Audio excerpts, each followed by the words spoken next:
اطاعت کسے کہتے ہیں؟ اطاعت یعنی قول کی پیروی، اطاعت یعنی قول کی پیروی، کسی نے حکم دیا مان لیا، یہ ہے اطاعت۔ اور اتباع یعنی عمل کی پیروی۔ آسان کر دوں، قول کو ماننا اطاعت ہے، کسی کے نقش قدم پہ چلنا اتباع ہے۔ اتباع یعنی کسی کے نقش قدم پہ چلنا، کسی کے پیچھے چلنا۔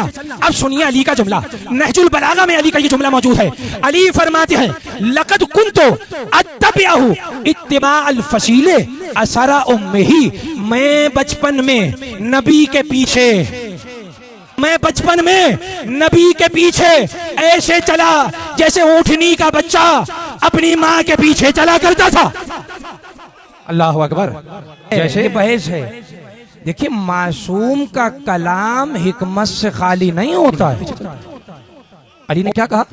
اونٹنی کا بچہ، سمجھیے گا، بکری کا بچہ بھی ماں کے پیچھے چلتا ہے، اونٹنی کا بچہ بھی اپنی ماں کے پیچھے چلتا ہے، مگر فرق یہ ہے کہ اونٹنی کا بچہ اپنی ماں کے پیچھے ایسے چلتا ہے جہاں ماں کے قدم کا نشان بنے وہیں پہ قدم رکھتا ہے، جہاں ماں کے قدم کا نشان ہو وہیں پر قدم رکھتا ہے۔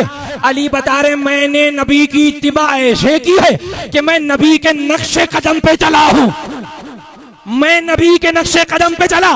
اور اب سن لیے جملہ، اور کسی قابل ہو تو بول کے بتا دیجئے گا۔ اور پوری تاریخ میں فقط دو ہی ملیں گے جن کے پیچھے علی جیسا امام چلا ہے، بلند ہو جائیے گا، صرف دو ہیں جن کے پیچھے علی جیسا امام چلا، یا بچپن میں نبی کے پیچھے یا مباہلے میں فاطمہ کے۔